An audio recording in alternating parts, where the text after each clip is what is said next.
Hello everybody, welcome to the electrical power topic for the Airbus A320 family. And what we're going to be looking at is, the way it's going to be broken up is into the types of power supply. So session 1 is going to be an overview of the electrical power on the aircraft, and also we're going to get into the AC power, the different components involved with AC power generation as well as distribution. And then in session 2 we will go over the DC power and its components, etc. And then lastly is session 3, and that will be on emergency power.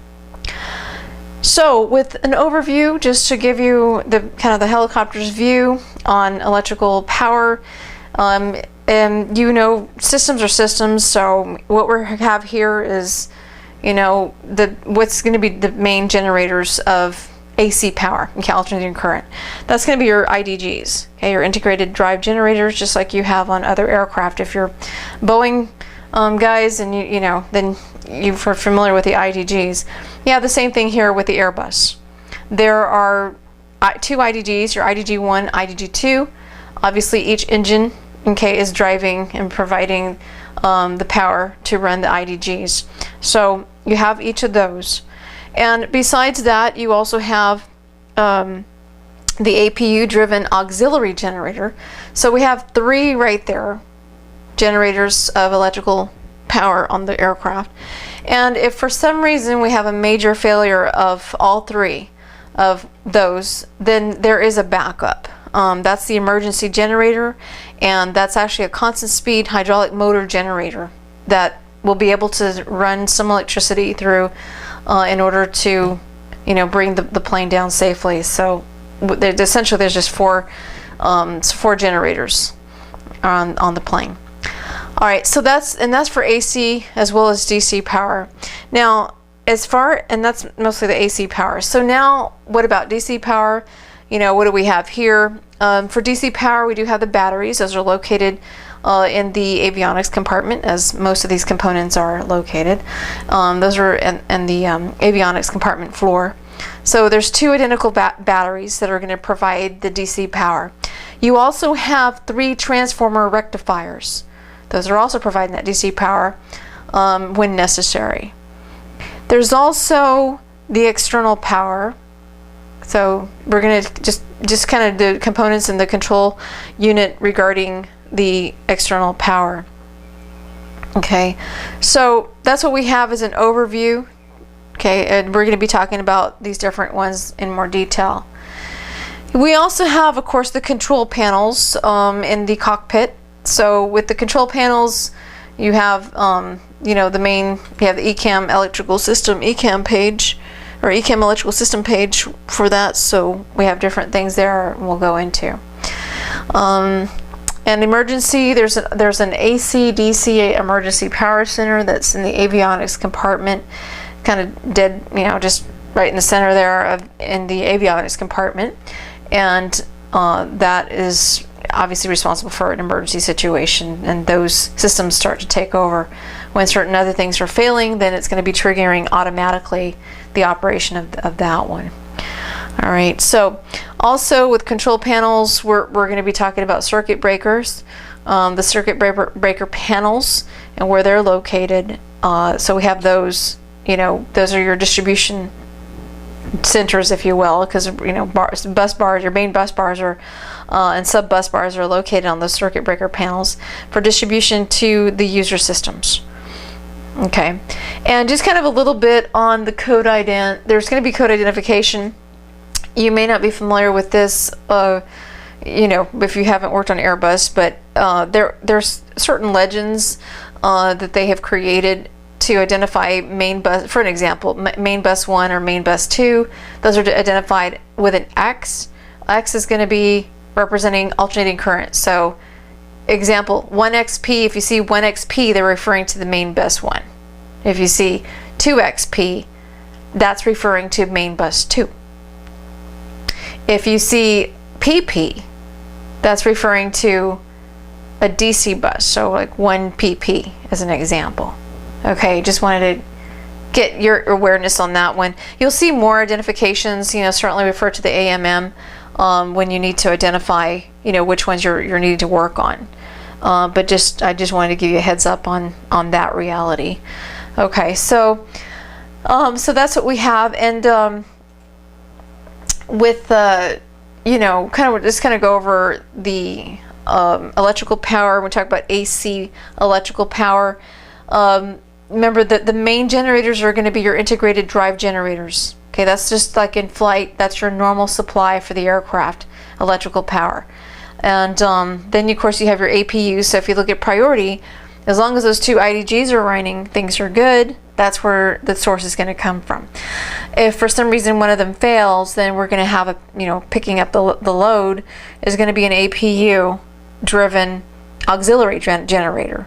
Okay, so that'll kick in. And of course, if we have a failure of, all of them, those three, there is an actual backup it's an emergency generator, and that's your constant speed hydraulic motor that's driving an emergency generator for that. And now that's all in flight. If the plane is on the ground, then we have an electrical ground power supply. Okay, and there's a control unit that's controlling and monitoring things there. So that's all part of the AC power. So with all this, we do have the generator control units because, right, we have generation, transmission, and distribution. If you've been in classes before, that's exactly what we're talking about here with, the different components and how you're going to classify them. Although I did it where we're going to look at AC power in general. Okay, what do we have? What components and what systems, subsystems are involved with, with being able to distribute the AC power. Okay, and then I'm going to go into the DC power. But when you think of all this, it's all about being able to have a generator and then having the control units to decide how much, etc., based on the airplane configuration at any given time in flight or on the ground, for that matter.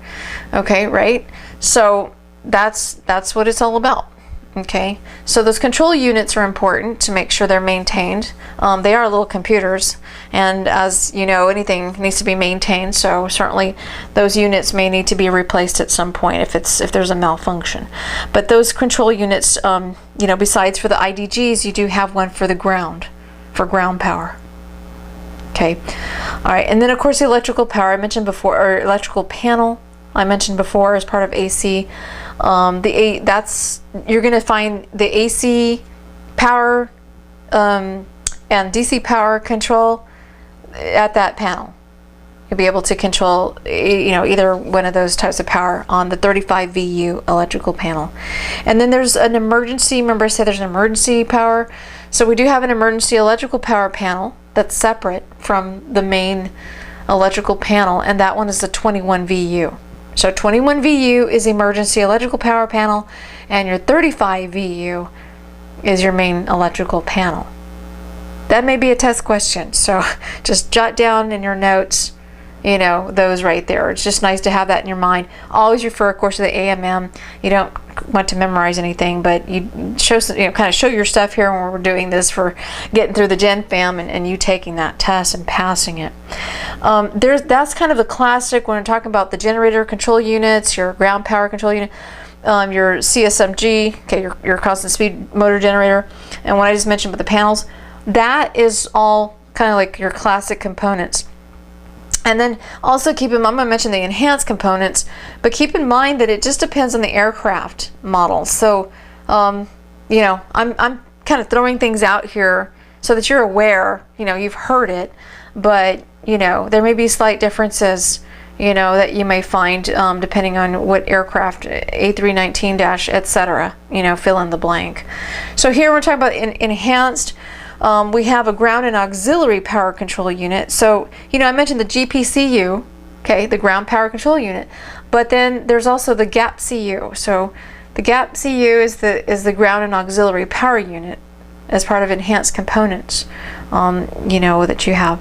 And then, of course, besides AC power and the control for that, we have the DC power control, right? So, like I mentioned before, you have the 2 identical batteries, and then you have 3 identical transformer rectifiers. Okay, so that makes up your electrical power, your generation for the DC power.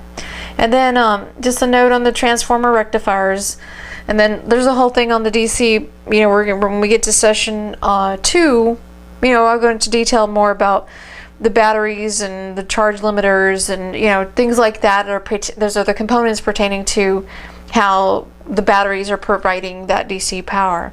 Transformer rectifiers are doing the same thing, but, they're actually alternating. At first, that's why it's called a rectifier, is rectifying that type of flow, okay, from AC to DC.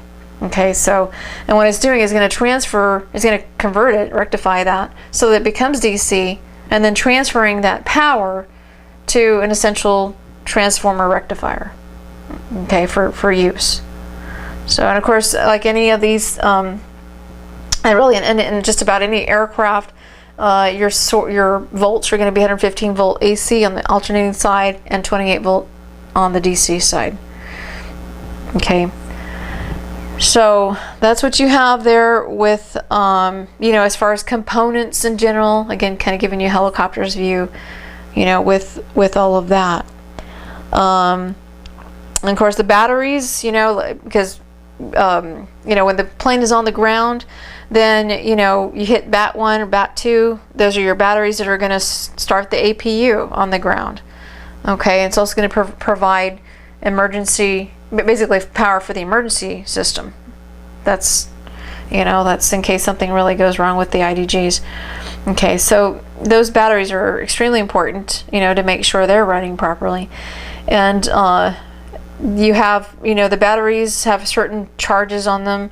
They do need to make sure they're at a certain, minimum, So basically when the pilot's in the cockpit and he's looking at the readings for bat 1 and bat 2, those numbers need to be past a certain number. So nominal is 23 and 24. So 23 kind of volts on the one battery, 24 on the other. That might vary by about 1 or 2, just so you know. On some it might be 25. So if it's past that on the reading in the cockpit, then that startup, then everything's, then it's good. There's no problem. If for some reason when they're charging up, and getting the aircraft going, and those numbers are not, or below 25, let's say it's showing 23, or 22, let's say 21. I mentioned 23 and 24 because that's kind of a textbook answer, if you will, but again, something could be a little bit higher than that, could be 25. If it's below, let's say 23, then then something's wrong. Those batteries, battery needs to be looked at, so to make sure that there's enough charge on it.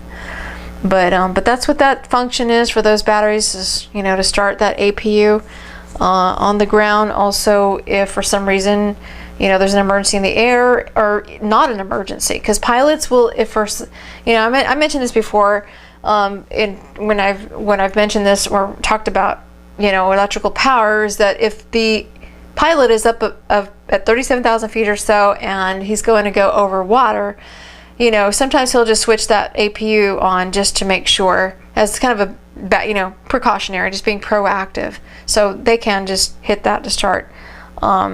The APU in flight is going to be those batteries doing that. So again, we're going to get into more of the battery system when we get into session 2.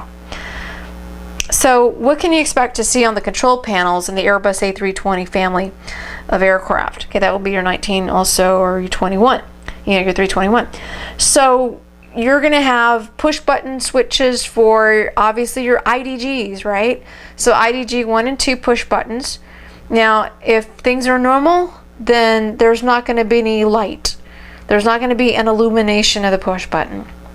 It's only when there's something not right that, this is typical, that you're going to see a fault light come on. With that, if that were to come on, and by the way, that's a test question, if that happens to come on, there's a couple of things that could be going wrong. Okay, number one, the IDG's oil temperature is too high. Number two, the oil pressure is too high. Okay, and what's too high? Well, obviously, all these things have been programmed into the computers, so if it goes past a certain temperature, whatever that might be, or the pressure, then that fault light is triggered. You know, it's going to come on. Okay, and just kind of a note. There's a, you know, let's say you were going to need to disconnect. Okay, you need to do something with the IDGs. Be careful. Make sure that you pay attention to warnings and cautions, because you don't want to disconnect, you know, anything unless the engine's at a certain RPM. Okay, and then in combination with the IDG push button not being pressed more than 3 seconds. So just again, follow the manual and make sure that you're very procedural about that, so you don't cause damage to you know, components. So besides the IDG 1 and 2 push button, of course you also have a generator, you know, 1 and 2 push button. So you know, here obviously, I mentioned before, when lights are off, things are good. When lights are on, that means something's, you know, hey, it's getting your attention. Something's, you know, maybe not quite right. So with the GCU, okay, this is the generator control unit.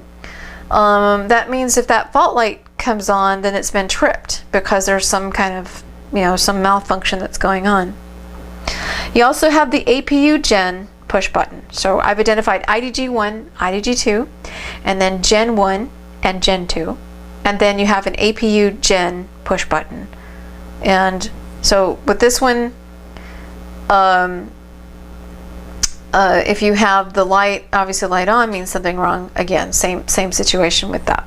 You also have a galley push button, and that, you know, has it's if the push button is in the off position, then both the main and the secondary galley buses are going to be depowered. I mean, it just makes sense, right? And you also have a commercial push button. So with this one here, if you have if the light's off, then that means, again, remember what I said, it's normal. That's going to be indicating that the pilot can power up all the, like, different user systems, your passenger entertainment systems, your water and toilet systems, compartment lights, you know, for cargo and cabin and whatnot, and also the drain mast ice protection will be able to be operated. Okay, so that's what you have with an electrical system controls, you know, and what you can expect on the control panels. All right, so, and you know, it gives you kind of an orientation. It would be better if we were in classroom, because, you know, we can really show some stuff and kind of give you more interactive, you know, effect with being able to identify quickly. That way you just kind of like, okay, I know this, you know, but it's okay, you know, just when you're doing this self-study here, do go over diagrams, you know, and kind of commit some things to memory, just again to have in your back of your mind. Obviously when you're working on your aircraft, you know, you're going to refer to the AMM and follow procedure step for step. So besides the galley push button and, you know, all that I mentioned right now, of course you're going to have your battery, right? You got DC power, so we got to have a BAT 1 and BAT 2 for your battery 1 and 2.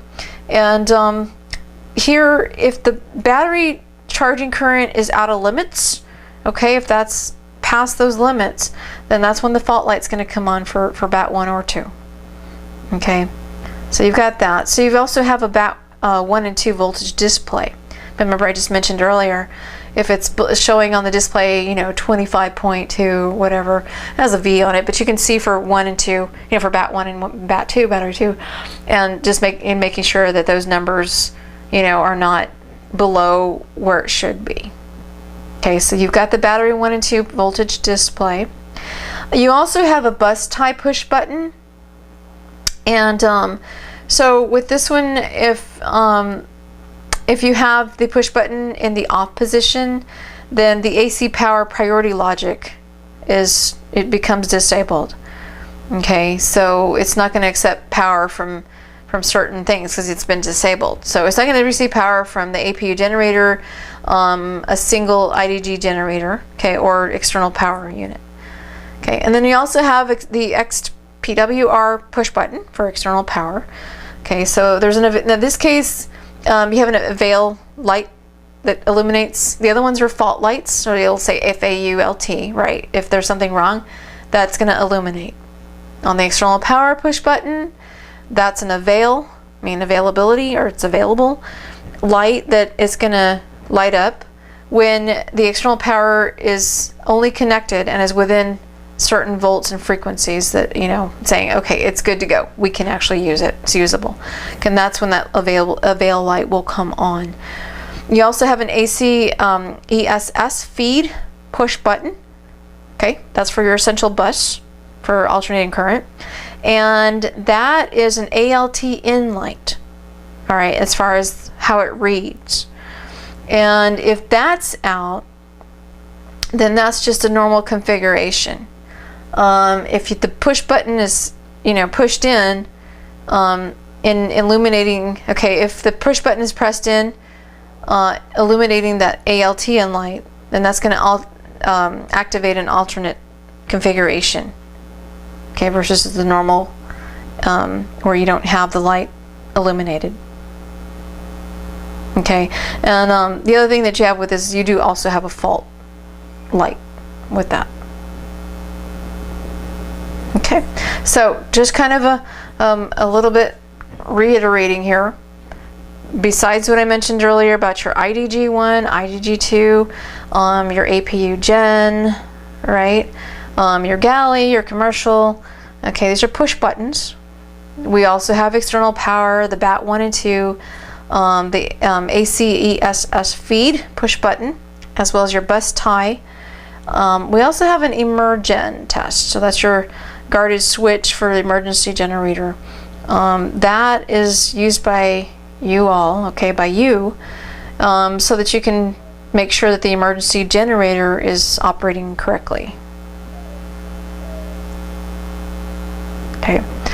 All right, so in addition to what I just mentioned, we also have this is an emergency panel, so that's on 35 VU. Now I'm talking about on 21 VU panel. Okay, so on the 21 VU, remember 21 VU is the emergency. Here you have the RAT, because we're involving the RAT system. So we got the RAT and emergency, and it's RAT and emergen light that's on there. And then you also have your Gen 1 line. So that's another push button. So you got two of those there. And then of course you have man on, that's your manual on, and that's your RAT deployment, so that the emergency generator can kick in. All right, so hope that gives you a good idea of what you'll find on the control panels. Remember, 35 VU and 21 VU for the emergency control. Okay, so now let's kind of go over, those are the controls. I talked about the generators, okay, the generation of electrical power, for AC and as well as DC, and you have your emergency power. It would come from emergency generator. Now let's look at the other side of things, and that would be your distribution, okay, of electrical power.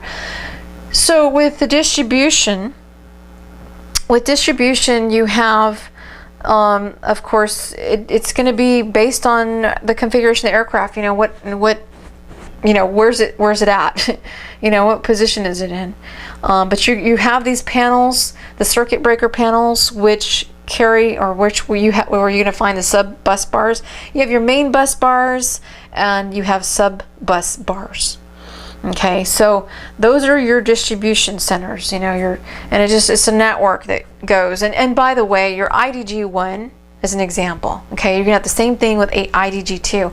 Is IDG1 has its own little distribution network, right? Because it's connected to its own buses. Okay, you have main bus 1, which is identified as 1XP. Remember what I mentioned before? It's a different language here when we come to the Airbus A320 family. There's these legends, kind of different terminology. So it's kind of cool to, hey, I know what 1XP is, or you know what 2XP. So that's what that is. Your 1XP coming from IDG1, as far as it supplying that power to transfer that to those those buses, and then of course you have the same setup you know, in the IgG2 distribution network, you know, as that goes along. Okay, so with here, of course, main bus bars, you've got panel 120 VU. That is where your main AC bus bars are, is on 120 VU. And then, you know, from the main AC bus bars, you know, some of those are just going to go directly to some user systems or user components. It could be like your pumps, galleys, you know, things like that. If not, the other option is that it's going to go to sub bus bars. So those sub bus bars are located on the circuit breaker panels, like I mentioned. So that's kind of how that works. You got your bus bar, main bus bars, where that power is going directly to the users, and then you have the option B where it's going to sub bus bars, and then from there it's a network of getting distributed to the user systems, okay, for user components. So that's what you have set up, and the circuit breaker panels are going to come into play. Okay, so and if you've been familiar with GenFams before, electrical systems are electrical systems. It's just sometimes the wording's different. Color coding comes into play. Sometimes you don't have color coding. You know, C-O-D-I-N-G, by the way. And so that's kind of a differentiation that you might find from one system to another, from one manufacturer's aircraft versus another. So here with AC main distribution, those are connected. Remember what I said? AC power connected to 215 volt AC buses, right?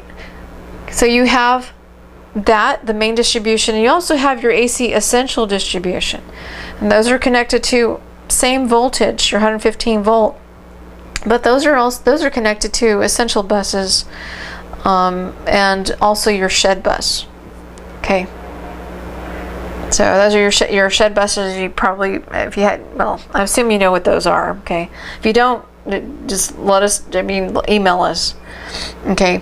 The distribution bus bars, those, you know, those are supplied based on, again, various configurations that are going on with the aircraft, because things are changing, right? Things are constantly changing. So whatever the crew members are applying, you know, putting in the input, right, to have what they want, so that we can, you know, so they can get that electrical power to where they want it to go. And also it's all dependent, of course, on the availability of power sources at any given time. So that's a reality. Okay, so of course, what are the different kind of configurations am I talking about? You've got different things. Number one, you have everything's good. Sky's blue, you know, things are going great. So that's your normal flight. And then remember I said there's an emergency AC/DC, you know, power center. It's located in the avionics compartment. All right, so that is another configuration. Okay, so normal is, it's kind of like normal op, if, you know, normal op and alternate operations. It's like, again, terminology across, you know, different GenFams for different, you know, because of different manufacturer. So it's just the idea that you have, it's something that's running the way it should, you know, using the main generators, versus we're in an emergency configuration, emergency operation now. Okay, so things have changed, and now we're you know, utilizing other components and bringing all that together to still maintain the flight of the aircraft. Okay, the other possibility is a smoke configuration, and so we'll talk a little bit more about that later.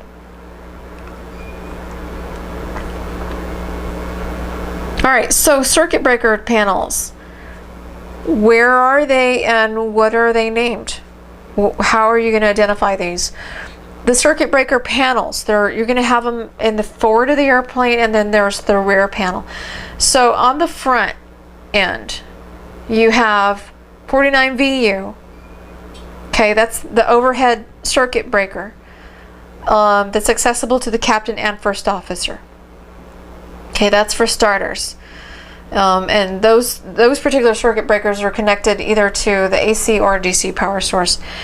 Okay, and you also have a fin that's shown on the rear side of the VU panel. So if you needed to identify your functional item number, that's where it's located. Okay, so that's circuit breaker panel number one, is you have 49 VU that is accessible to the captain and first officer. Number 2 circuit breaker panel is going to be the 105 VU. That is your battery power center. Okay, so 105 is battery. Okay, 105 is the battery. And that's in the avionics compartment. So, you know, and you can see which doors to access, but, you know, that's going to be more than likely your 822 door, but just letting you know that's in the avionics compartment. And of course, since that's battery power center, then what? That breaker panel is going to be connected to the battery 1 and 2 power source, right? Okay, circuit breaker number 3. Okay, so we've had 105 VU, this that we're talking about on battery, and now 106 VU is your AC/DC emergency power center. Okay, so it's able to provide both AC and DC in an emergency situation. Okay, and that's located in the avionics compartment as well. Okay, so obviously there's going to be connected to an AC power source as well as a DC power source, because that's what's needed, is both of those types of power in emergency situation as well. Okay, so 49 VU, accessible to the captain, first officer, and then you have your breaker panel 105 and 106, and that's your battery and your emergency. Okay, so you also have a circuit breaker that is at the rear of the plane, and that was identified as 120 VU. So your generic category of rear circuit breaker panel is 120. On there you have different smaller, like broken up panels, okay, and they're identified by number. So you have 121, 22, 23, 24, 25, 24, 25, or well, one's actually the front of the panel, then one's kind of on the side of it, but those are all on that 120 VU, what's called the 120 VU panel. Okay, and then you do have also a front circuit breaker panel that it's not accessible to it's not in the cockpit, it's actually in the cabin area, but it's actually in the ceiling of the cabin. So those are going to be in a 3-digit number, in particular a 2000 VU and 2001. Both of those, so your 2000s are in the cabin. Your rear is 120. Your cockpit is 49. Your avionics compartment circuit panel breakers, or circuit breaker panels, are those are going to be your 105 and 106. All right. So and then the way that these are identified, just for ease of for everybody, is they color coded the circuit breakers. It's just like wiring, right? It's just nice to have the black, yellow, orange, green, red, whatever, to identify, your ground wire, for example. Just giving you an example. So here it just makes it a lot easier on the eyes, for maintenance, for crew. I mean, just anybody to be looking at these circuit breakers in a color code type of formation.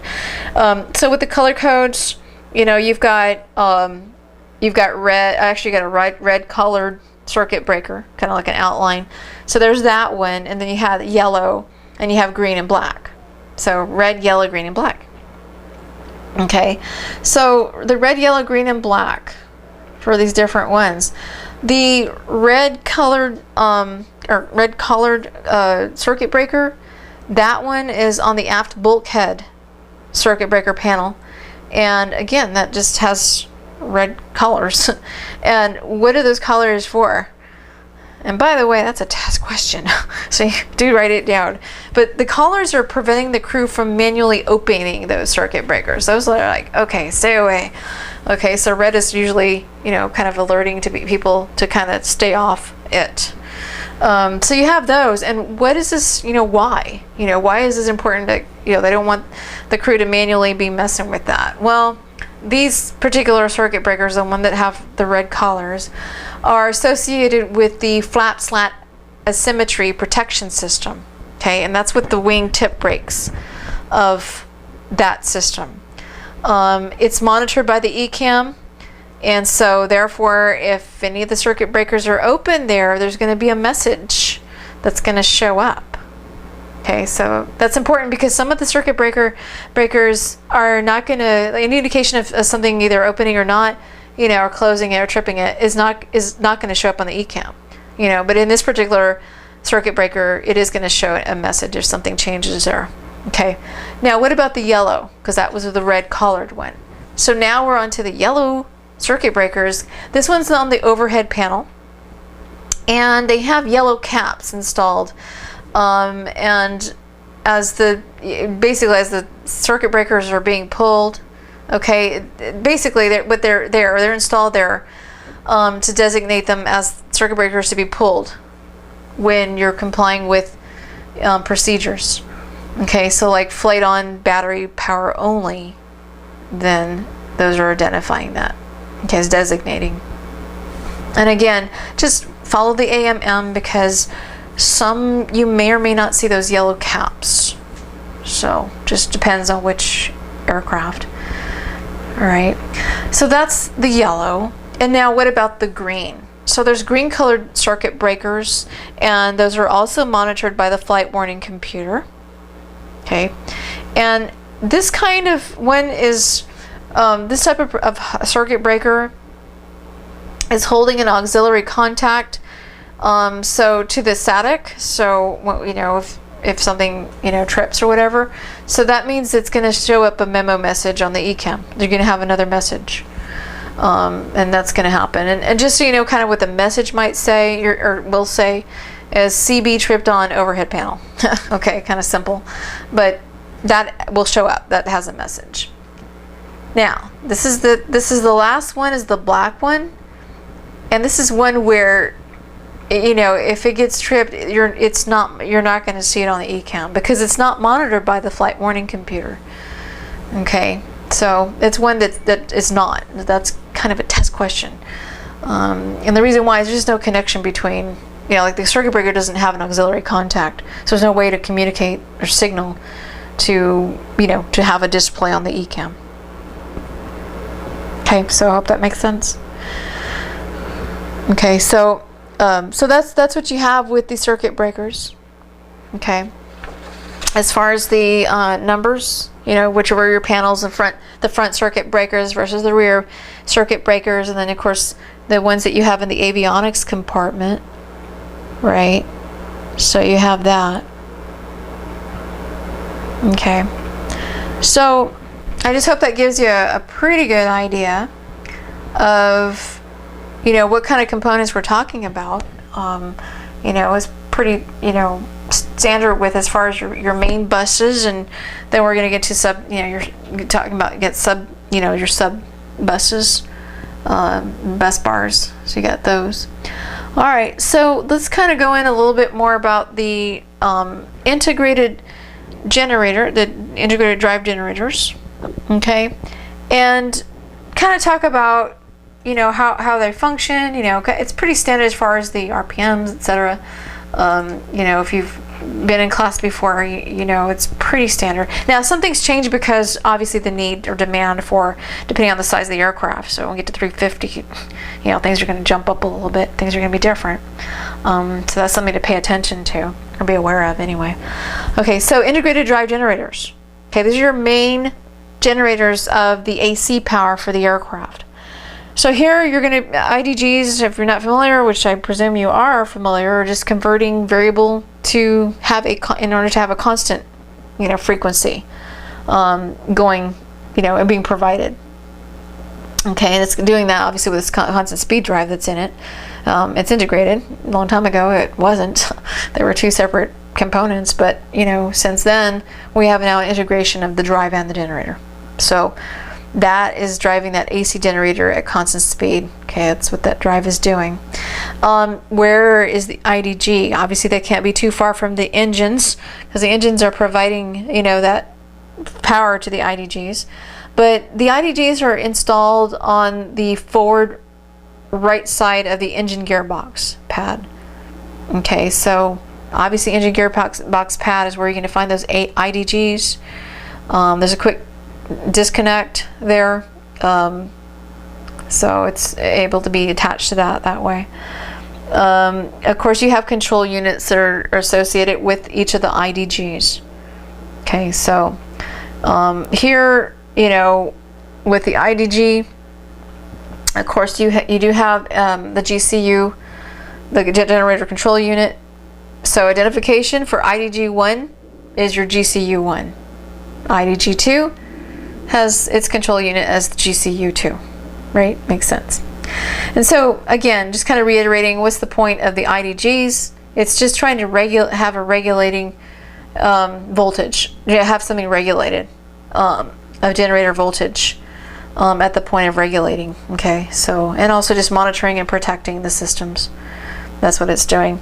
There is a fault legend, so, you know, remember I mentioned before, you know, about what happens if there's a fault on the push button. Here, it's going to be from oil pressure issues or the temperature. So, right, pressure and temperature, always very, very important to monitor. So, you know, that's going to show up. If it's too hot, you know, there could be an overheat of the IDGs. We do not want that. So the computer system that controls is going to get those signals and being able to show the fault light, you know, be able to actually have that operate. So when that happens, there's a safety guard, by the way, and you can see on the diagram, but there's a safety guard on the push button for the IDG. Okay, so you know, in order to actually, you know, take the fault off, you've got to lift that guard up and then push the button. Okay, so that's what you have with that.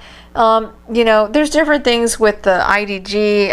I'm not going to go into all the details because I'm assuming you know a lot of these things, and I don't like to assume anything really, but you know, if you don't know at this point, I mean, you are experienced mechanics.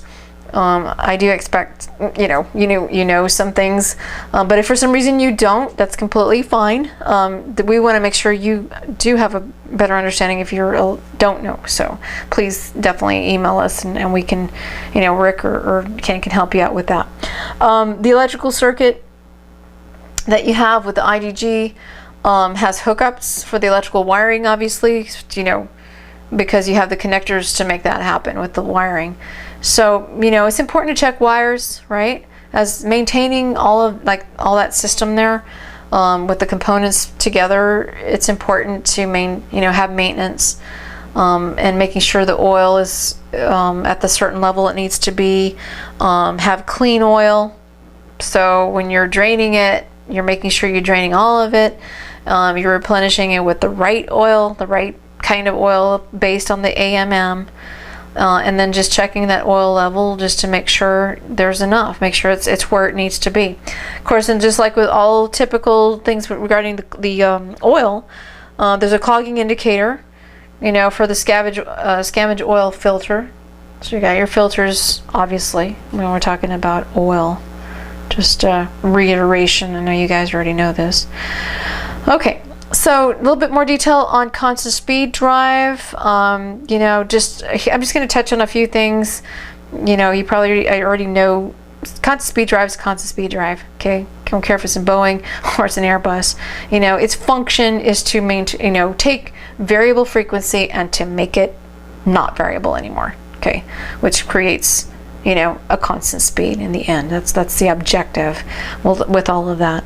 So with here, of course, you've got a displacement hydraulic unit. This is a hydraulic unit driven by the carrier shaft. Obviously, you have the shaft that's going to be rotating, right, a certain input speed, and that's coupled to a fixed displacement hydraulic unit. So you got your variable connected to a fixed displacement. Okay, variable displacement with fixed displacement in order for it to do its job. Okay, all right. I just thought I'd throw in some stuff for you there. Okay, so that's, you know, pretty much with the IDGs. There is sensing, obviously, because the FADEC is going to provide the control unit with the engine speed information, right? Has to. So obviously that needs to be there. There's obviously the oil. Remember I mentioned the oil temperature. Got oil pressure. There's obviously sensing for the oil temperature, making sure the temperature is not too high. So you have a sensor, one on the IDG oil inlet as well as the outlet port of the IDG. So those are your two sensors right there. Those are going to be sending, you know, the messages so that it can show up, you know, in the on the control panel. You also have a fire switch. That I throw this in here too, as you know. In case of engine fire, let's just say there's an engine fire, then if that fire switch is pushed in, there's going to be a signal that's sent to the control unit. It's going to shut that IDG, because we don't want to add fuel to the fire, you know, metaphorically, and we don't want to cause any extra problem like an explosion, or if it hasn't happened, we don't want to make a situation worse. So that's what that fire switch does. It's going to shut down that IDG. Okay. Okay, and of course with oil, the oil pressure switch, you know, we're talking about low oil pressure, because we don't want to have too low, you know, checking that oil level. You want to make sure that you have enough oil, so that's important. And of course that goes hand in hand with the pressure. All right, so kind of what's too hot? There's going to be a temperature, you know, threshold. So, and that's going to cause that IDG to, you know, to kick off. The fault light's going to come on, because if you have the oil pressure being too low, that's what's going to happen. If you have, with that one, if the oil pressure is less than 140 psi, that's the threshold. So if it gets less than 140 psi, then the fault legend's going to come on that push button. Or if you have the oil outlet temperature be greater than 180 degrees Celsius, then that fault light's going to come on. So those are your thresholds for oil pressure, you know, being too low. If it hits 140 psi, that's too low, that fault light's going to come on. If it's too hot, you know, for oil, then at 185 degrees Celsius, once it hits that fault light's going to come on. Okay. All right. Okay, so it kind of gives you an idea with IDG, on just a little bit on some of the sensors there and switches, and kind of what, you know, what triggers the fault light to come on. Now let's go into a little more on the oil, since I was talking about oil pressure, and I know I mentioned temperature too, about the oil. Is the oil system. It's important, right? You guys know, you all know that oil has so many different great functions. You know, it does a lot besides lubricating. It also acts as a cooling mechanism. Okay, cools components, bearings, etc. So, you know, we have the oil cooling system circuit, and then of course we have a fuel oil heat exchanger as part of the cooling system. All right, so that's part of the IDG oil cooling system. All of that is located close to the IDG, obviously, and that's going to be towards the engine center line. It's going to be forward of the gearbox. So if you needed to get to the IDG oil cooler, it's forward of the gearbox where that thing's located. Okay, so that oil system, pretty self-contained, except for the heat exchanger, but otherwise all the components, you know, they're all, you know, kind of put, to say close together, but they're all put together there to you know, to have that function. And then of course you have your scavenge pump of the IDG pumps. So that scavenge pump, you know, pumps that oil through the filters. Okay. And then you also have the engine heat management system. That one's going to regulate the fuel flow going through the oil cooler in order to cool the oil. Okay, you also have a charge pump. Charge pump is providing that cooled oil supply pressure to the generator and also to the users. So that one is pressurizing, you know, the oil. There's a charge relief valve there, so there's another little component with charge pump. You have that relief valve. Okay, so you know, what's the charge pump for? It's pressurizing oil. And supplying pressures to the hydraulics, your differential generator, your governor, the nozzles, you know, just all of that there. Okay.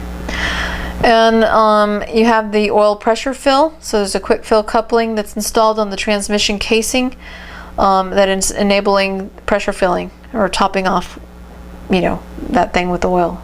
So, and of course your level check, you got that as well. Typical sight glass, well, you got your vertical sight glass.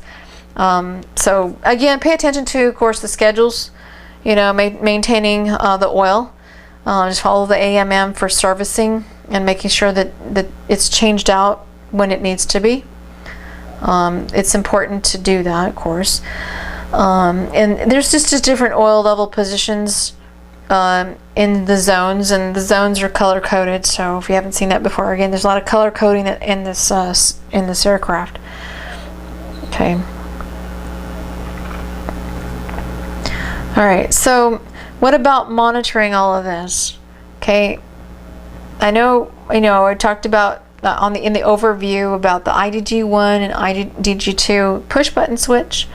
And of course, when faults come on, the master caution light comes on, and then you have displays, you know, what's going on the, showing up on the ECAM. Okay. So that's going to be on your engine warning display page. Okay. Monitoring the oil system temperature, okay, as well as the pressure. And, there's also a reconnection of the IDG. For some reason it got disconnected. There's a mechanical reset handle that's fitted into the IDG, and so you can actually mess with that handle or operate that handle to reconnect the drive. Of course, that's while the engine is stationary on the ground. Okay, but that's what you have there.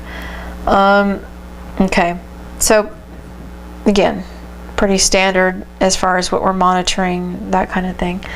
Now, as far as servicing the entire IDG, okay, obviously I mentioned about oil. You want to make sure you follow maintenance schedules related to the oil to make sure you have, clean oil, clean, high quality oil, and make sure you have, just that's not dirty. So that needs to be maintained. Also, just kind of inspecting the oil, not just the oil level, but you are looking, at that. So the green band is good. If the oil level is showing in the top of the green band, then servicing is not necessary to do because it's at the level it needs to be. If for some reason it's below the green band, then servicing, obviously needs to be looked at. All right, so that's what you have, and this is going to be inspecting oil when it's hot or when it's cold, because it can give two different readings. So it's important to actually look at both situations when you have the cold oil or hot oil.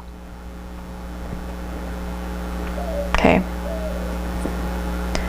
And of course, I don't mean to state the obvious, but lots of accidents happen because either maintenance technicians can become too complacent and they think, oh, no big deal here, and then something happens. The reason I'm saying this is because you obviously don't want to run the IDG, right? If you have too low of oil or something, haven't serviced the oil, it's important because otherwise you're going to damage things, right? Okay. So the other thing with servicing, obviously, with as far as things are under pressure. Most things are under pressure. So of course, dealing with pressurized areas where you need to access and do maintenance, do make sure that you depressurize. And so in this particular case, we're talking about the IDG case. You want to depressurize that. And the way you're going to do that is you're going to connect that case to a container, to the overflow drain connection. Okay, so you're going to connect a 1.5 gallon container. Okay, that could change. Don't hold me to it. Okay, this is for training, just to give you a kind of an idea. But do follow the AMM as far as what container to use. Okay, but that's what you do to depressurize. Is you're depressurizing that case by connecting that container to the overflow drain connection. So now you got a hose that has to be connected to the drain valve. Okay, before doing all this, because you don't want to have an overfilling situation. Obviously you don't want to have that. And if you have that, you're going to have overheat problems. Okay, so be careful with all of that. Do make sure you have your PPE when doing maintenance, and you're handling things under pressure, and especially with oil, it can be damaging. You just want to be safe, of course, with what you're doing. All right. So again, I'm not going to go further into the procedures. I could, but I don't want to, because I want it to come from your MRO, wherever you're working, whatever they tell you to do. Assuming they're following AMM, of course, following the manual. You want to follow procedure there. Okay, so I tell you, people can find ways of not doing something correctly, right? It's a lot easier than figuring out how something can be done correctly. So, there's reasons why they mention when things aren't, when it's done incorrectly, that's a lesson to be learned. So, do make sure you're following step for step in the order it needs to be as far as servicing the IDG. Okay. So those are your main generators. Okay, I talked about the IDGs, a constant speed drive as part of that integrated, right, your IDG, and then servicing, especially the oil, looking at the sensors that are going to send that information so they can show up on the ECAM and indicate, if there's low pressure, what's the magic number, PSI? Okay, it's going to be 140, right? 140 PSI. Once it gets as low as 140 PSI, that's the trigger for that fault light to be, illuminated. That fault button. So, remember that. And remember, what was the key temperature if it gets too hot? Okay, it's going to be at 185 degrees Celsius, by the way. Don't get confused. It is not degrees Fahrenheit, it's degrees Celsius. All right. Okay, so that's our main stuff. Now, what about our auxiliary components? We got the AC auxiliary generator. Okay, so generating auxiliary stuff is going to come from the APU driven generator. Okay, so that's next in line. If one of the IDGs fails, then the APU driven generator is going to kick in. And it sounds silly for me to even make a statement like this, but you know what? The reason why things are mentioned is because somebody did something wrong. Maintenance technician did the wrong thing. So we're not just saying this just to say it, but do not think that you can interchange generators. Okay, and I'm specifically referring to the APU driven generator. You can't switch that out with an IDG. It just not work. So, it sounds silly, but again, somebody did it somewhere. All right, so you've got the AP generator. This is for your auxiliary. It's going to run at a constant speed. That's the whole idea with any of them. That's why you have the IDGs. But the APU generator is doing the same thing. It's running at a constant speed. That's going to be connected to the electrical network in the airplane, so that they can provide that electrical power to those areas where it needs it, okay, to run the airplane. So that's what you have with that. Now, what about your controls? You do have a control unit, just like you have control units each for the IDGs. You have one for the APU generator. Okay, it's no different. You got the voltage regulation. Okay, that's what that control unit is doing, is regulating the voltage. It's also going to interface with the SDACs. Okay, your system data acquisition concentrators. Okay, if you recall, I mentioned about the data acquisition concentrators. And then also with the network control and protection. The control units, okay, those little computers, kind of have self-monitoring, and they're constantly checking to protect systems. That's one of their jobs. So anytime I mention control unit, you already know, okay, there's going to be some kind of protection in there, for the system, which throws in the byte. So you've got byte in there, because all of that's going to be sent over. All that data is going to be sent over to your CFDIU, right? And then of course you have your there's an APU generator, is controlled obviously by the push button that you have on the electrical panel, and what you have is white is off and amber is fault. So those are your two possibilities, with the button. And here it's important to note that you have the APU generators connected to the network through HAL. You know, it's getting connected through a contactor, just like contacts, right? If you don't have the auxiliary contact, you can't have the connection. So same thing here. You got generator line contactor, and also you have bus tie contactor. So if you see an abbreviation BTCs, and by the way, on the test, most of the time, I'm gonna, you're gonna see it in parentheses because it just makes it clear. I don't want to make sure. A lot of times we have acronyms that go across and mean like 2 or 3 different things. So anyway, your bus tie contactors are your BTCs.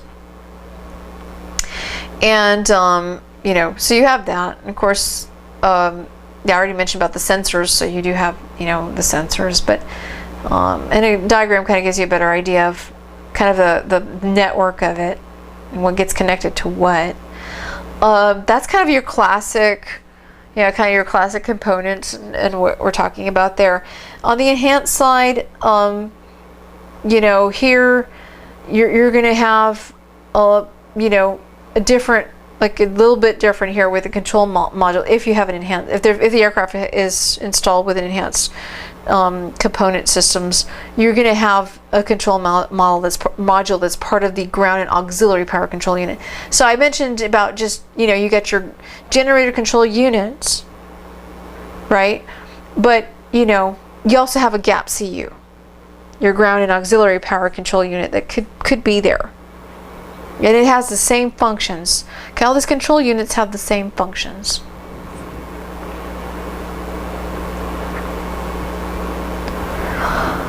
Alright, so what else can be said about the AC auxiliary generation?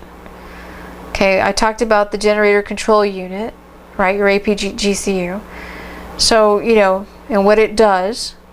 You also have your EGIU, these are your electrical generation interface units. You have you get one for channel 2. Okay, that's for the APU generator. Okay, there's also a bulb, a temperature bulb that's part of the auxiliary generator.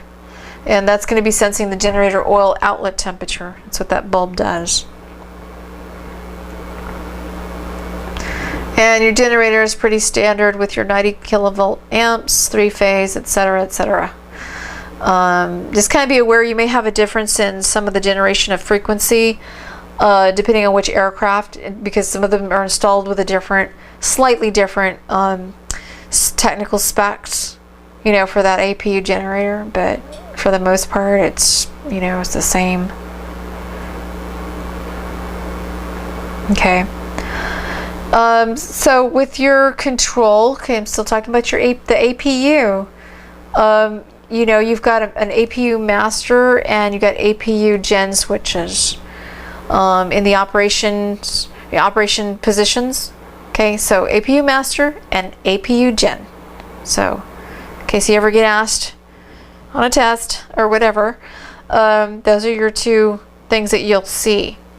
Okay, as far as your switches. And then you probably already know from the past, from other stuff, but hits that 95%, then you're going to have it energized, right? You're going to have those relays energized, which means they're going to wet, they're going to close, okay? Because they have to make contact, right?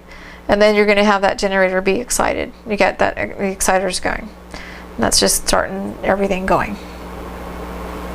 Okay. Now, if for some reason, if you're the lucky one to to remove and replace an APU generator, typically you're going to use a mini hoist system that's available for doing that, but certainly at your MRO, wherever you're at, let them provide you with the tools and equipment necessary to do that job. But just kind of a general, just kind of an overall, it's a hoist system of some sort that you're going to be obviously trying to, remove it. Do follow procedure. Don't skip steps. And you may be one of those people who have a story to share with the rest of us, because I know there are some of you out there that have a story that you kind of cut corners and then had an accident, and the APU generator didn't quite, make it properly where it needed to be, and it ended up, you know, like damaged. So, you know, hopefully it wasn't one of you, but just letting you know, you don't want to be cutting corners there. All right, so that's what you have with that. The control unit, you know, again, just basic stuff with as far as what, you know, what it does as far as the function and whatnot. So really nothing much more to say with that. You know, and get into transfer. There's a transfer circuit. Again, this is all for, you know, being able to have those things function the way they should. You also have feeder cables. So I have to mention the feeder cables. You do have the APU Gen feeder cables. Those are actually going through, they're inside the cabin ceiling, and then they go all the way back. They go back to, you remember I mentioned that rear circuit breaker panel? Okay, there's, you have your front ones, and you have the ones in the forward area and that are in the ceiling of the cabin. And so then you have the rear circuit breaker panel. So those cables are running from, you know, the cabin ceiling to that panel in the back. Excuse me, you have a rear circuit breaker panel in the cockpit, where it's in the back seat actually of the pilot. And we'll probably have Rick give from a pilot standpoint, because of his experience with that, and kind of his sharing with that. But that's where that's at. Some of the pilots know where some of these breakers are, and they're very familiar with maybe, you know, one or two, especially the ones next to them. But then they may not be familiar with the other ones. So it just depends. But, you know, it's nice to have education going in two directions, where, you know, the maintenance technician is familiar from a pilot standpoint and vice versa. Okay.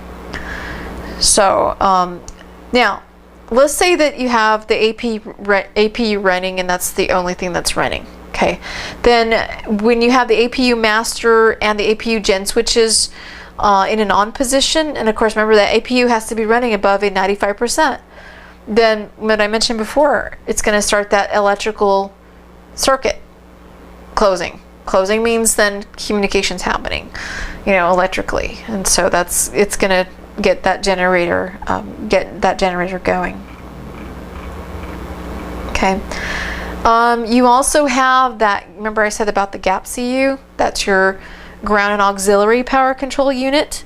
That one is accessed through, you know, again, check your AMM, but 810 may be a possible door that you go through, but it is in the avionics compartment, and it's forward of the nose wheel well.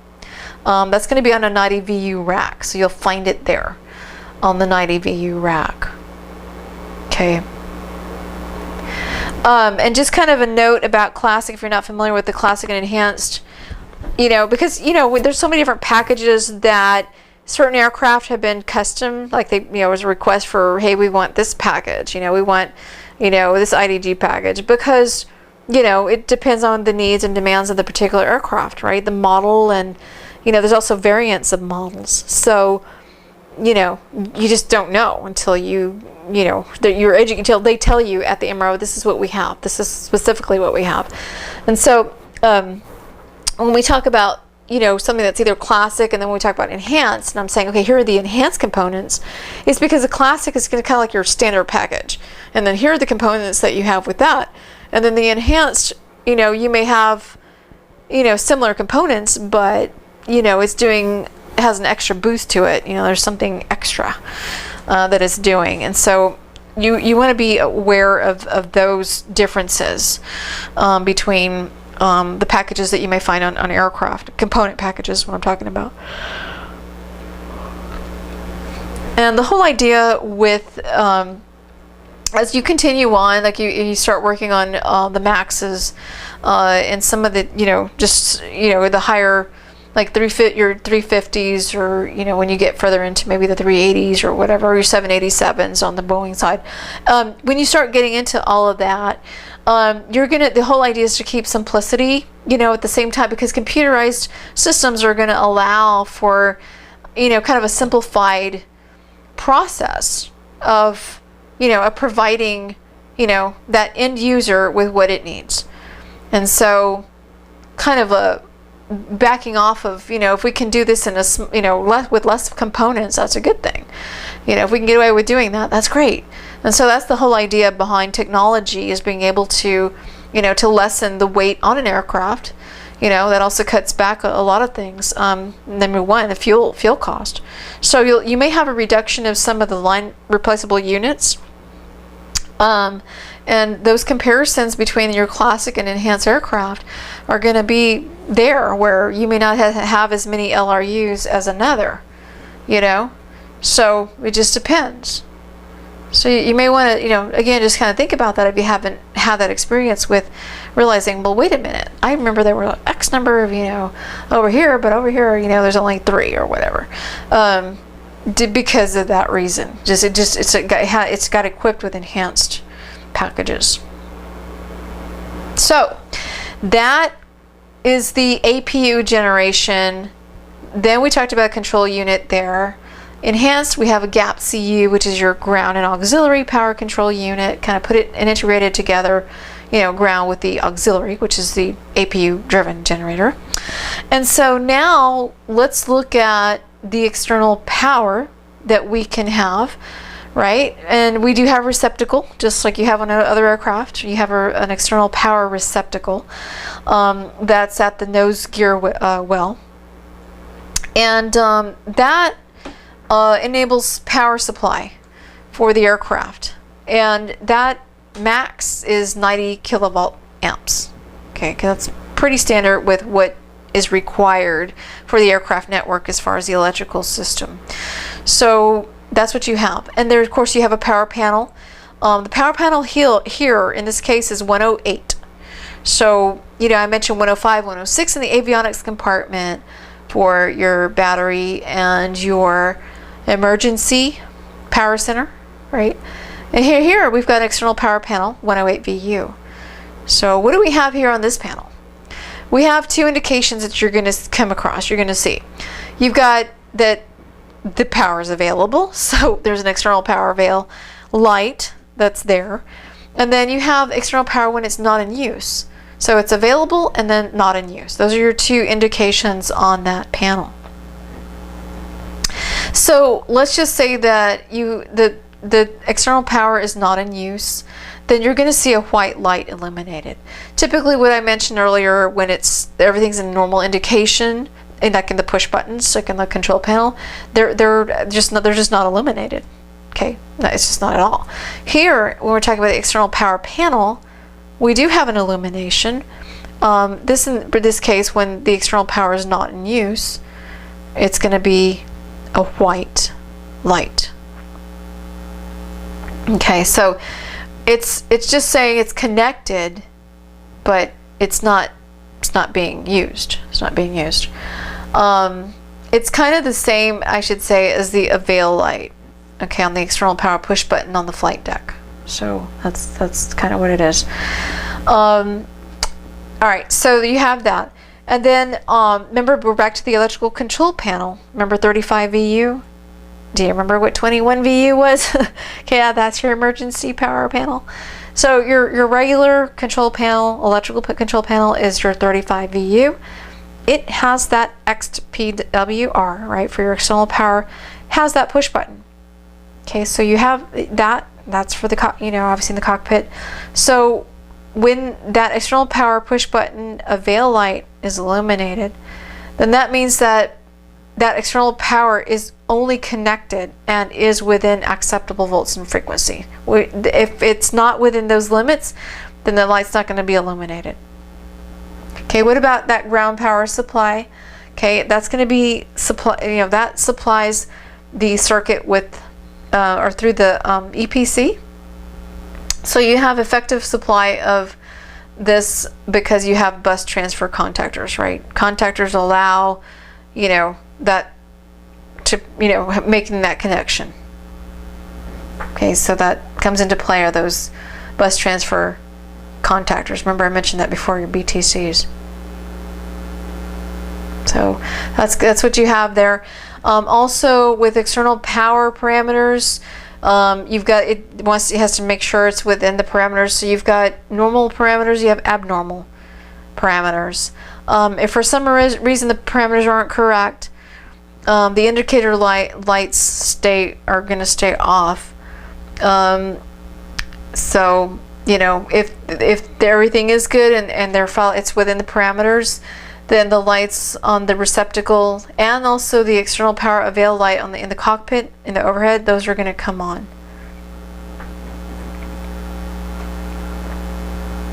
And there's diagrams to show you kind of the layout there on the control unit.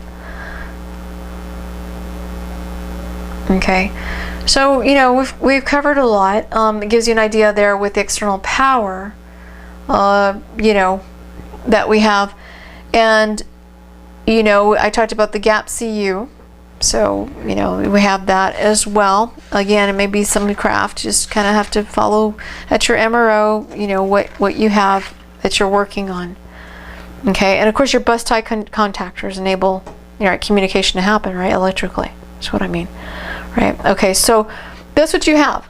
Now let's kind of go there. I wanted to go into just a little bit on the transformers. I know I mentioned transformer rectifiers. Now that's going to be on the DC side, but I'm going to talk a little bit on the current transformer just to bring it up, just so you have knowledge of it.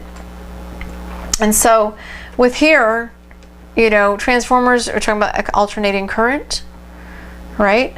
So the current transformer is actually located inside the IDG, and we have also one that's just before the GLC, which is your generator line contactor. Okay, contactors allow communication between different components here in the electrical system. We're talking about electrical power.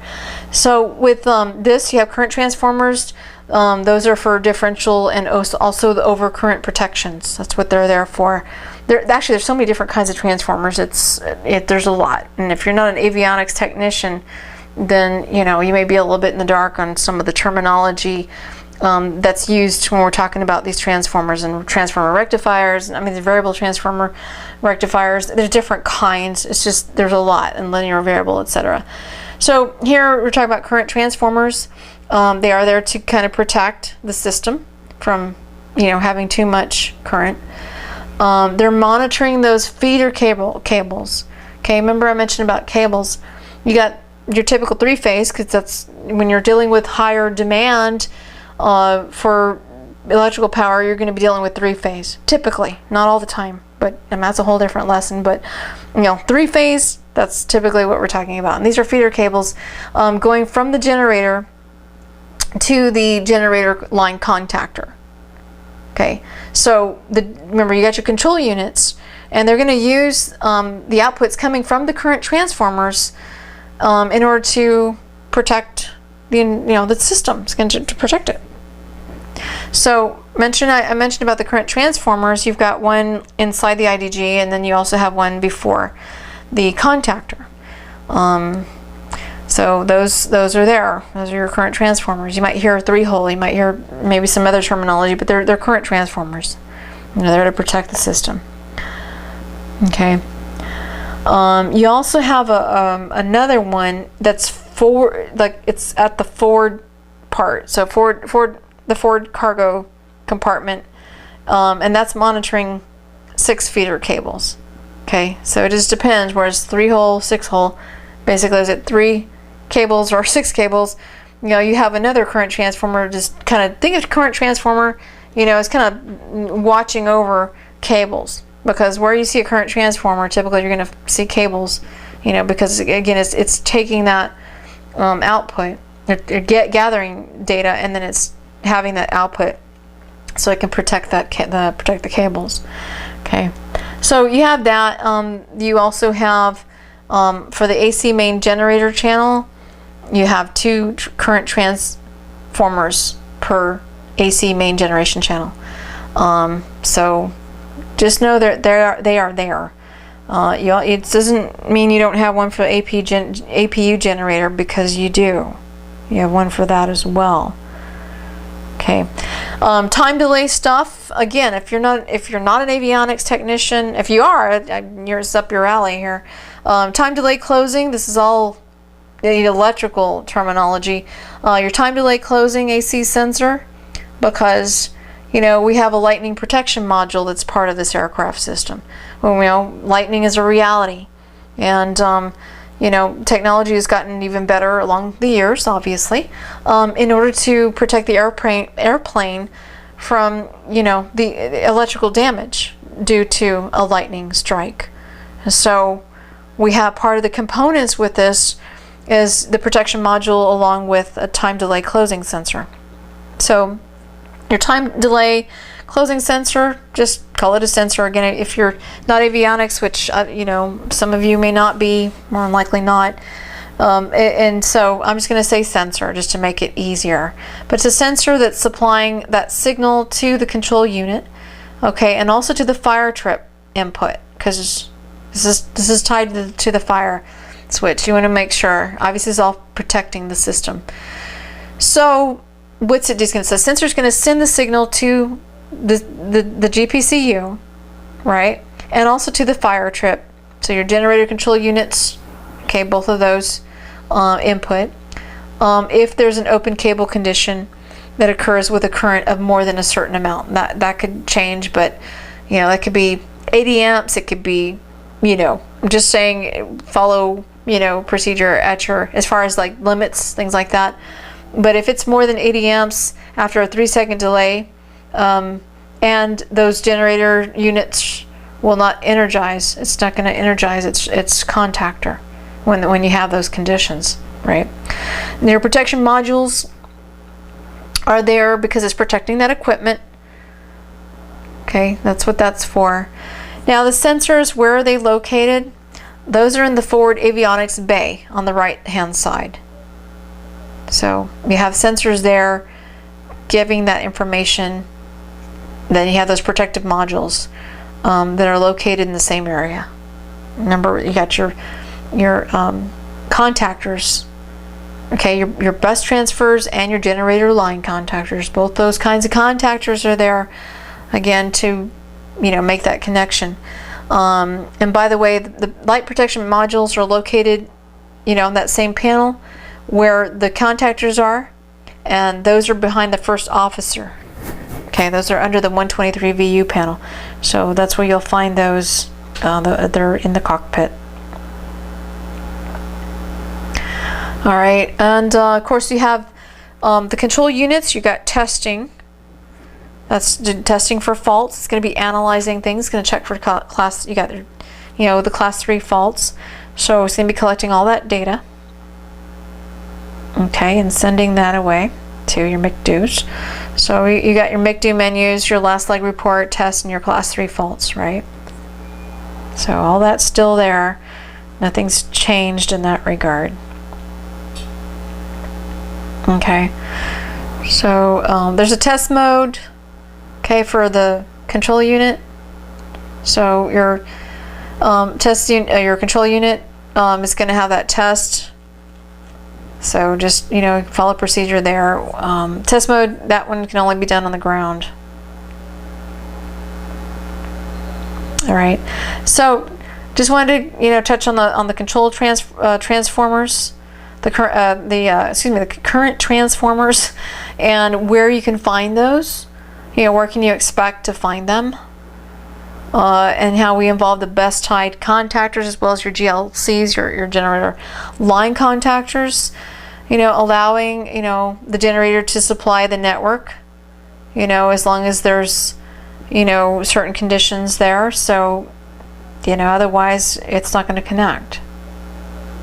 Okay, so that kind of gives you a lot of information about, you know, the AC power and the generation of that AC power from the IDGs, and failures. You know, if we have a failure of that, we have auxiliary generator, which is your APU driven generator, and if for some reason that fails, we're going to get into late, and when we talk in session 3 we'll get into the emergency power. But if those 3 fail, there is a true backup. I mean, that one's your constant speed hydraulic motor generator, okay, your CSMG. So you have that. So AC power is pretty much on this aircraft, making sure that it's there in the case of any condition, that the electrical power is there to operate chain reaction, right? You need electrical power to run, you know, some of the control units to operate, then the actuators that, you know, and the HMUs, right? All that to go into operating flight, the control devices, right? Your flight control devices. So all those to bring the plane down safely, all put together. All right, so hope that gives you a really good idea of, you know, the different components that are involved with all of this. I'm gonna touch on the smoke. Remember I said there were the configurations. You know, you got your normal configuration, and then you have the other configuration, which essentially is like alternate operation, but you've got that as well. But you know, you also have smoke configuration that I mentioned. So you know, I'm going to talk about that a little bit later. We'll get into some of that in a little bit later, and then of course session 2 we'll be talking about DC power. Okay, so we'll go ahead and get into that in a little bit.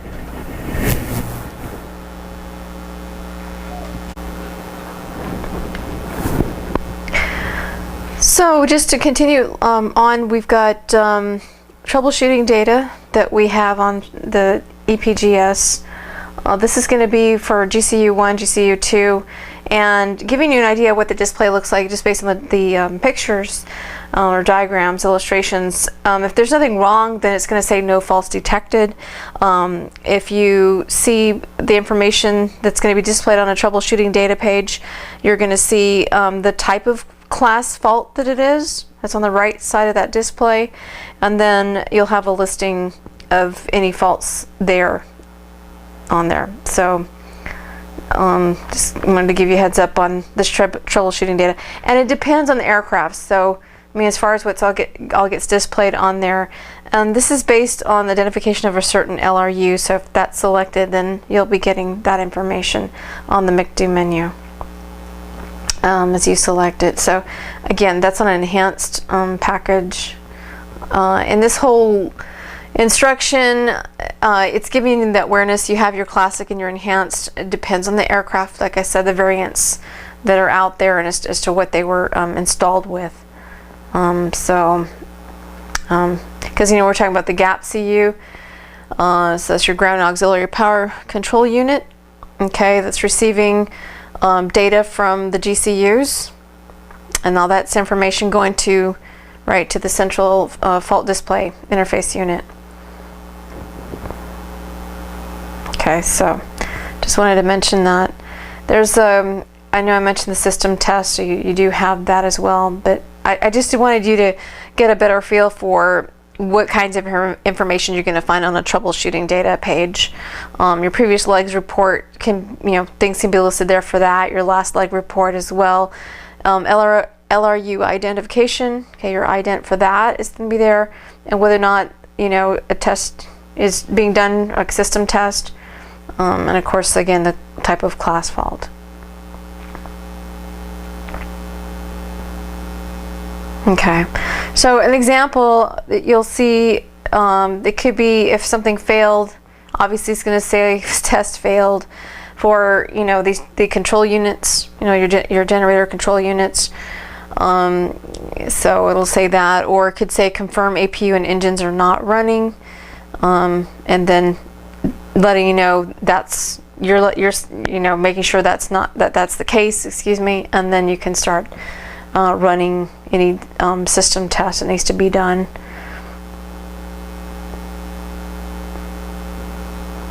All right, so just wanted to give you a heads up on that. All right, so let's go ahead, and I wanted to talk just a little bit on what you're going to find when there's a smoke configuration. Because remember, we talked about different conditions that the aircraft could be in. Obviously, normal ops, it's your normal configuration, or however you want to call it, but that's your normal operation. And then you got your emergency one, and then you've got the smoke configuration, which is not considered an emergency situation, although the sign of smoke is not a good thing, but it is not by definition called an emergency situation. It can become one, but here we're talking about smoke that can be in the avionics compartment, because anywhere you have a lot of heat generated. So besides engines, which is obvious, Well, the other part, especially with mostly an electrical plane, which this is, compared to some, obviously some of the Boeing older models, your chance of having smoke in the avionics compartment is even higher because of that, the heat that's going on there. And so if there's a failure of the ventilation and cooling system in the avionics compartment, there may be something dangerous there to start, that causes that smoke. So with the electrical smoke configuration and what kind of conditions that we can have here, if we have smoke, there's going to be the evacuation of that smoke, okay, through a ventilation blower and extract push button switches. Okay, so those exist. That's number one. Number two, you have the ventilation cab fans. Okay, so of course, if that's in an off position, that's going to stop the recirculation, right, of the air. So here's kind of the procedure. Number one, you have a smoke that's what you want to do, is evacuate the smoke. Oxygen mask man on, that's going to be in the on position, that switch.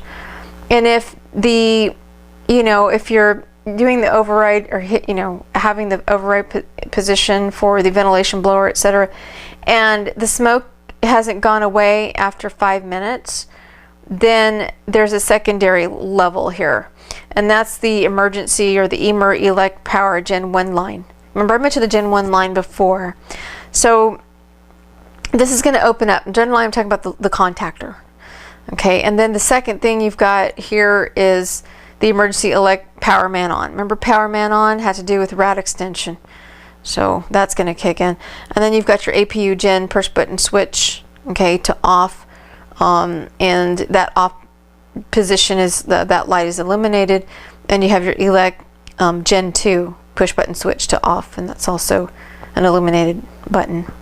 So what is that doing when that's happening? It's, you've got the two fuel pumps that are being supplied by Gen 1 upstream, the GLC1.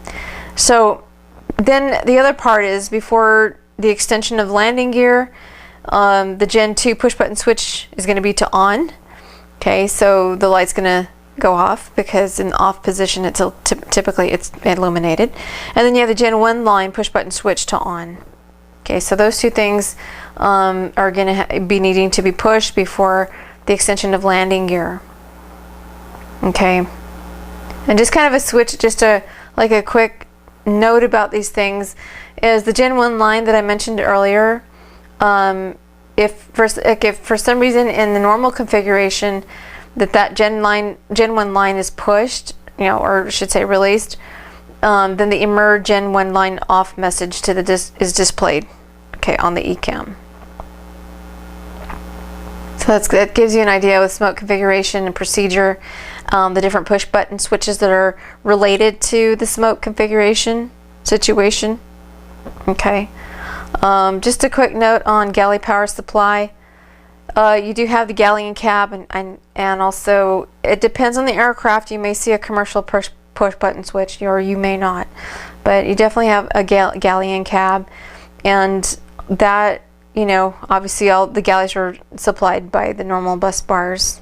Okay, we're still on AC power, so all this is AC power, and the supply obviously controlled by the push button switches in the cockpit, okay, for galley power there. So you've got those, and so basically if you have those on and we're in a normal ops situation, then of course the relays are controlling the contactors, and that way all that process electrically can allow that electrical power to be available and to be supplying that area.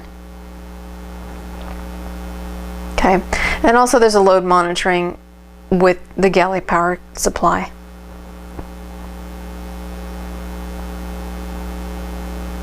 All right, so, and then just kind of a quick note on electrical generation interface unit. I mentioned about the generator control units. Obviously each of the IDGs has one, as well as the APU driven generator. So you've got the electrical generation interface unit. And so what does this do? This is actually going to give the electrical parameters to the SDACs. Okay, so electrical generation interface unit. Yeah, there's two of them. They are in the forward left-hand avionics bay. Those are going to be on panels 90, actually the 90 VU panel on 95 and 96. And so you can find those there. They're identical, but do check with your AMM. Always make sure, you know, that indeed they are interchangeable if they're completely identical. Some things can look like identical but not be identical, or you can interchange them, as you well know if you're an experienced mechanic. All right, so you have one of those has two isolated channels. You got channel 1. So one of those EGIUs has channel 1 that's allocated to both IDGs, or excuse me, to either one of the IDGs. And then you have the other channel that's allocated to the APU generator, or the other source of power, which is our external. Okay, so one for either one of the IDGs, and then channel 2 is kind of, you know, again, allocated to the APU generator or external power. So what kind of information can we get from the EGIU that's going to show up, you know, on the SJACs? Well, that's going to be voltage, line, obviously, right? Anything related to the electrical power is going to be line frequency, your load. That's phase A. Tip is all phase A's, by the way, if you're familiar with electricity. Your PRR voltage, your generator faults, your IDG low oil pressure, also your disconnect status on IDG, whether or not disconnected or connected, and then external power, whether or not it's on. Okay, that's the kind of information that can, you know, that can come through from those EGIUs to the SJACs. All right, so you know what supplies the channels. Okay, the supply for each of them is coming from a 28-volt backup, and that's on bus bar, and you can look it up. But that's, I want to make sure you follow exactly what you have at your MRO. But you got a DC power essentially. You got that supplying that, and then you have 5-volt that's provided to the fault legend of the Gen push button switches. And then on channel 1 interface, you've got the different parameters there. The class 2 failure information is going to come from the GPCU, okay, and that's going to be through the EGIU 1 channel 2 external power, and also obviously external power avail, you know, it's going to come again from the EGIU 1 channel 2, since that's allocated, you know, to the external power. Okay, so you've got that. And then you've got also just a little bit more on this EGIU. You've got the channel includes a flip-flop circuit, and that just allows that EGIU to basically memorize the control signal from the external power push button switch. Okay, just understanding a little bit more of the electrical aspect to that. All right. Okay, so that gives you an idea of what we have with AC power, what kind of information gets sent to the displays, you know, on the different pages, ECAM pages, on the troubleshooting data pages, etc., as well as your make-do menus for GAP CU. So let's go ahead and get some knowledge checks, and then we'll move on to our next session. All right, so some examples of, and these are pretty good examples of what you're going to find on the test. This is going to be, again, session 1, overview and AC power. All right, number 1, what kind of power do the transformer rectifiers supply? Is it AC power or DC power? All right, it's actually B, it's DC power. What are the main generators of AC power for the aircraft? Is it IDGs, your integrated drive generators, or your APU generator driven auxiliary generator and emergency generator? Okay, it's going to be A, right, your IDGs. Okay, on the electrical control panel, give one reason why the fault light would be illuminated at the IDG 1 or 2 push button switch. Is it number 1, oil pressure is higher than the preset value, or the RPMs are higher than the preset value? Okay, the answer is the first one. Oil pressure is higher than what's predetermined that it needs to be. Okay, the bus tie push button switch is not on the electrical control panel. Is that true or false? Okay, the answer is false. It is one of the switches on the electrical control panel. All right, if the battery charging current is out of limits and or the battery contactor has opened, then the fault light will illuminate. Is that true or false? The answer is true. Okay, there will be a fault light that will light up. 21 VU panel is switch panel. You have two choices. Number one, the electrical control panel or the emergency electrical power panel. Remember, 21's is the second answer. It's emergency electrical power panel. There's not much on it, but that's, you know, an emergency case. There are 3 electrical configurations. What are they? Okay, option A, normal, emergency, and smoke, or normal, alternate, and overheat. All right, the answer is the first one. I mentioned normal, emergency, and smoke configuration. All right, so regarding the RAT and emergen push button switch, when the fault light is on, what does this mean? Okay, option A, RAT system is disabled and does not allow the operation of the emergency generator, or emergency generator is not supplying power buses when aircraft is in the electrical emergency configuration. Okay, it's the latter. So when that push button switch is on, is switched on, but that fault light comes on and illuminates, then that means their emergency generator is not supplying power buses, power to the buses when the aircraft is in that emergency configuration. All right, which circuit breaker? You might see C/B, right? It's short for circuit breaker. Is not monitored by the flight warning computer. Okay, option A, is it the yellow circuit breaker, or second choice, is it the black circuit breaker? All right, the answer is the second choice. It's the black one. That one's not monitored by the flight warning computer. Okay, the red collared circuit breakers, it's like an outline, red outline, have a red collar for what purpose? Option A, is it to prevent crew from manually opening them, or is it to alert crew that they need to manually open them? Okay, the answer is the first answer, to prevent crew from manually opening them. Which circuit breakers are associated with the wingtip brakes of the flat slat asymmetry protection system? Is it the red collared circuit breakers or the black circuit breakers? Okay, the answer is the first one, the red collared ones. Next question. It is possible for yellow circuit breakers to have a cap installed on them. Is that true or false? That's true. Now just keep in mind, remember, some of the aircraft may or may, they may not have that. Just back of your mind. Some of them may.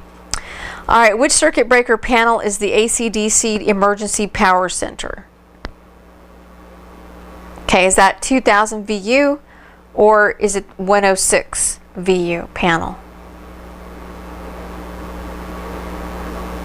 Okay, the answer is the 106. Okay, 106 VU. Where can you find the circuit breaker panels on the aircraft? Okay, option A, avionics compartment, center of the cabin ceiling, and in the cockpit. Or option B, avionics compartment, center of the cabin floor, and cargo compartment. The answer is the first one. Regarding the IDG oil cooling system, one of the components is the heat exchanger. Is that true or false? Okay, the answer is false. Actually, the heat exchanger is part of the fuel oil heat management system. It's a different system.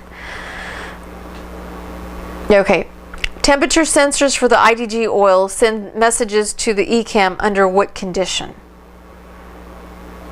Okay, option A, outlet oil temperature is too high, or differential temperature between the inlet and outlet is too high inside the IDG. Okay, the answer is the second answer. It's actually measuring temperature rise by kind of seeing how much of the span is between the inlet and the outlet temp. Okay, what is considered IDG low oil pressure? Is it less than 140 psi or less than 180 psi?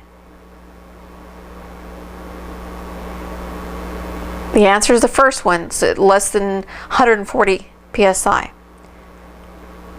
How is the oil level position determined on the vertical sight glass for the IDG oil quantity? Option A, is it by numbers? Or option B, is it by colors? Okay, the answer is B, it's by colors. Remember the bands? There's red, yellow, and green. If it's at the top of the green band and a little bit on the yellow, that's okay. That's where it should be.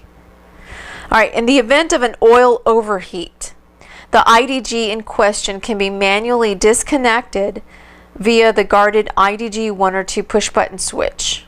Is that true or false? The answer is true. That is true. A disconnected IDG can be reconnected in flight as well as on the ground. Is that true or false?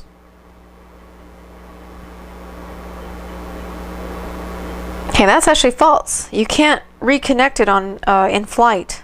You can only do that once the plane's on the ground. All right, to check the oil level, make sure you wait a minimum of how many minutes after engine shutdown? Okay, option A, is it after a minimum of 10 minutes or a minimum of 5 minutes?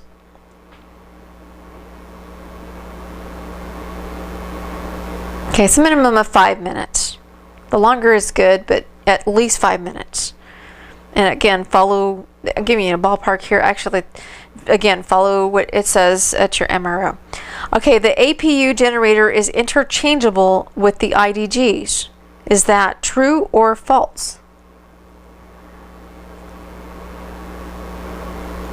Okay, that's false. You cannot interchange the APU generator with any of the if either one of the IDGs, right?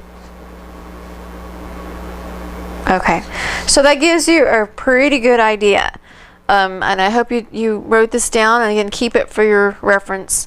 I do want to mention kind of an added piece of information here regarding the inlet temps. I talked about temperature rise inside the IDG, so it's going to be measuring. You've got sensors for the inlet and the outlet, because then it's going to send that data if it reaches a certain point, and they're kind of in increments. So if what's normal inlet temperature should be between 40 and 105 degrees Celsius, okay, just so you know, and then the outlet temp should be about 142 to 147. But if for some reason, or should be actually lower than that, if they're a little bit lower than that on the outlet.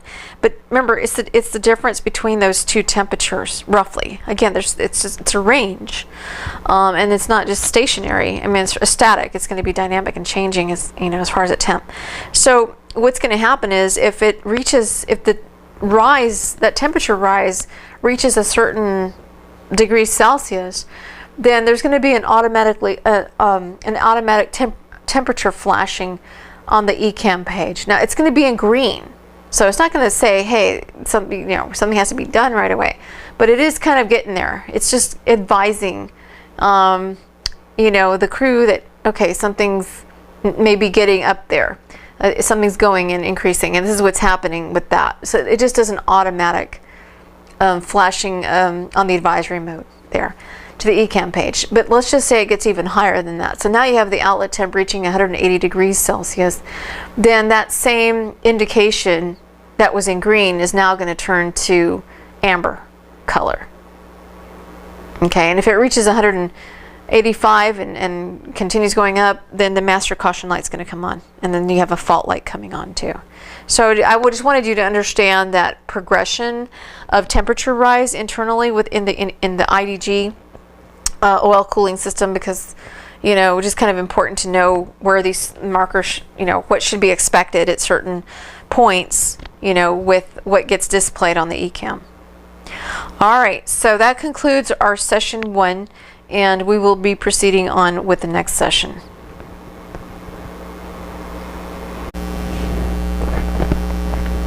This is session 2 on the electrical system for the Airbus A320 family. Session 2 is entitled DC Power. So we're going to go over first the generation, which will be the battery system. If you recall from the overview in session 1, our DC power supply is coming from the 2 batteries as well as 3 transformer rectifiers. Okay, so DC generation, and then we'll talk about the loads or the distribution. DC generation, there are 2 batteries. Those are going to be used for starting the APU, whether it's in flight or on the ground. You also have the supplying of AC and DC essential network in case there's an emergency situation where we have a loss of the supply coming from the IDGs, also from the APU driven generator, which is your auxiliary generator, or even your emergency generator if that backup is not there either. So then it reverts to the battery system, our DC power. Each of the batteries has 2 components associated with it. Hint, hint, this is a test question. Okay, so what 2 components are associated with the batteries? Okay, with each of them. It's going to be the battery charge limiter, and you also have a battery shunt. Okay, so those are the 2 components. The functions, you know, what do they do? And then we'll talk about where they're located. Think about the battery charger limiter associated with the contactor, with the battery contactor. Because its main function, talking about the limiter, battery charge limiter's main function is to control the contactor. Because when you're doing that, you're affecting a lot of different things. So let me just kind of go over some of the things that the contactor affects, because either contact can be open or closed, which affects, right, the functionality as it continues. So in the electrical circuit. So a battery contactor is affected. It's going to ensure that there's battery charge. Number 2, you're going to make sure it's going to prevent the complete discharging of that battery if the aircraft happens to be parked. Also, it's going to protect the battery from thermal runaway or short circuit. It's also going to control, it's going to be there to control equipment DC supply on ground when there's no regular power available. And it's also going to ensure the integrity of the hot bus. So you have that. Also supplying equipment with the DC during any kind of transient fault conditions.